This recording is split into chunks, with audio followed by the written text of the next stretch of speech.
Hi കൂട്ടുകാരെ, kidney പറയുന്ന കഥയൊന്ന് കേട്ടു നോക്കിയാലോ.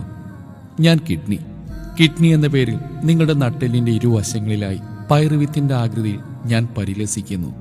കേരളത്തിൽ അങ്ങോളം ഇങ്ങോളം ഫ്ലെക്സ് ബോർഡുകളിൽ എന്റെ പേരെഴുതി വെച്ചിരിക്കുന്നത് കാണാം. വൃക്കരോഗിക്ക് ധനസഹായം ചെയ്യുക.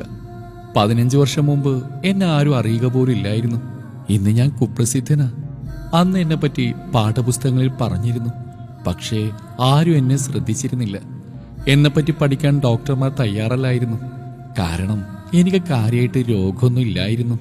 അഥവാ ഞങ്ങളിൽ ഒരാൾക്ക് കേടുവന്നാലും മറ്റൊരാൾ അഡ്ജസ്റ്റ് ചെയ്തിരുന്നു. നിങ്ങളുടെ ശരീരത്തിലെ മാലിന്യ സംസ്കരണ പ്ലാന്റാണ് ഞാൻ. എല്ലാ മാലിന്യങ്ങളെയും അരിച്ചു മാറ്റുക എന്ന പ്രധാന ജോലി ഞാൻ ചെയ്തു വരുന്നു. ദശലക്ഷക്കണക്കിന് അരിപ്പകൾ എന്നിലുണ്ട്. രക്തം മുഴുവൻ അരിച്ച് ശുദ്ധിയാക്കുന്നത് ഞാനാ. കൃഷശരീരിയായി ഞാൻ ചെയ്യുന്ന ജോലി നിങ്ങളുടെ ആശുപത്രിയിലെ വലിയ ഉപകരണത്തെ നിങ്ങളെ ഏൽപ്പിച്ചു കൊടുക്കാറില്ലേ ഡയാലിസിസ് സമയത്ത്? നോക്കൂ, ഡയാലിസിസിനും കിഡ്നി മാറ്റിവെക്കാൻ കാശ് പിരിക്കാനും പോകും മുമ്പ് എന്നെ ദ്രോഹിക്കുന്ന നടപടികൾ നിർത്തിവെക്കുക. നിങ്ങൾ സുന്ദരനാവാൻ അല്ലെങ്കിൽ സുന്ദരിയാവാൻ ഉപയോഗിക്കുന്ന ഹെയർ ഡൈ പോലും എന്നെ കറുപ്പിച്ച് കളയാറുണ്ട്.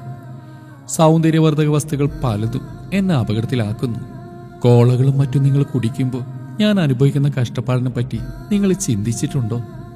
ചില മരുന്നുകൾ കഴിച്ചു കഴിഞ്ഞ് നിങ്ങൾ മൂത്രമൊഴിക്കുമ്പോൾ അതിൻ്റെ നിറവും ഗന്ധവും രൂക്ഷമായിരിക്കും. നിങ്ങൾ ശ്രദ്ധിച്ചിട്ടില്ലേ? ചെറിയൊരു തലവേദന വരുമ്പോഴേക്കും നിങ്ങൾ വിഴുങ്ങുന്ന വേദന സംഹാരികൾ പോലും എന്നെ തകർക്കുന്നവയാ. നിങ്ങൾ അല്പം വേദന സഹിച്ചാൽ ശരീരം അത് പരിഹരിച്ചു കൊള്ളുമെന്നറിയുക. കഴിക്കുന്ന മറ്റു ഭക്ഷണങ്ങളിലെ വിഷം ഞാൻ അരിച്ചു മാറ്റാം. എന്നെ സഹായിക്കാൻ നിങ്ങളുടെ കരളുണ്ട്. നിങ്ങളുടെ വീട്ടിൽ അഴുക്ക് കഴുകിക്കളയാൻ ധാരാളം വെള്ളം വേണ്ടേ? നിങ്ങളുടെ ശരീരമാവുന്ന ഈ വീട് കഴുകി വൃത്തിയാക്കാൻ ആവശ്യമായ വെള്ളമെങ്കിലും ഒന്ന് ഒഴിച്ചു തന്നുകൂടെ? അതില്ലാത്ത മൂലം എന്നിൽ കാൽസ്യം വന്നുകൂടി കല്ലുപോലെ ഉറച്ചുപോയാൽ ഞാൻ എന്ത് ചെയ്യും? ദയവായി മര്യാദക്ക് വെള്ളം കുടിക്കണേ. എന്നിലുള്ള നെഫ്രോണുകൾ എന്ന അരിപ്പുകളും ഗ്ലോമറുലസുകൾ എന്ന കുഴികളൊക്കെ കൂടി നിങ്ങളുടെ ശുദ്ധരക്തോ അശുദ്ധരക്തോ അരിച്ചു മാറ്റാൻ അനവരതം പ്രയത്നിച്ചുകൊണ്ടിരിക്കുകയാണ്. സ്റ്റീറോയിഡ് അടങ്ങിയ മരുന്നുകൾ, വേദനാ സംഹാരികൾ, പാക്കറ്റ് ഫുഡ്, ബേക്കറി പലഹാരങ്ങളെല്ലാം തന്നെ എന്നെ തകർക്കുന്നവയാ. നിങ്ങൾ നല്ല ഭക്ഷണം കഴിച്ചാൽ ഞാൻ പണി മുടക്കില്ലെന്ന് ഞാൻ ഉറപ്പ് പറയുന്നു. ഓർക്കുക, ഞാൻ നിങ്ങളുടെ ശത്രുവല്ല.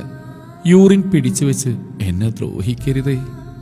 ആവശ്യത്തിന് വെള്ളം കുടിക്കുകയും മൂത്രമൊഴിക്കാനുള്ള സന്ദേശം കിട്ടിയാൽ ഉടനെ ഈ വിസർജ്യം പുറന്തള്ളി എന്നെ എപ്പോഴും ഫ്രഷായി സൂക്ഷിച്ചാൽ ഭാവിയിൽ ഡയാലിസിസ് ചെയ്ത് പൈസ കളയണോ? നിങ്ങൾ പഞ്ചസാര കുറച്ച് കഴിച്ചാൽ എന്റെ ജോലിഭാരം കുറയും. നിങ്ങൾ കൂടുതൽ പഞ്ചസാര അടങ്ങിയ ഭക്ഷണമോ പാനീയമോ സ്ഥിരമായി കഴിച്ചാൽ അധികം വരുന്ന ഷുഗർ ഫിൽട്ടർ ചെയ്ത് ഞാൻ അവശനാവും. നിങ്ങൾക്ക് പ്രായമാവുന്നതിനനുസരിച്ച് കിഡ്നി എന്ന് എനിക്കും പ്രായമേറി വരുന്നു എന്ന് എന്താ നിങ്ങൾ മനസ്സിലാക്കാത്തത്?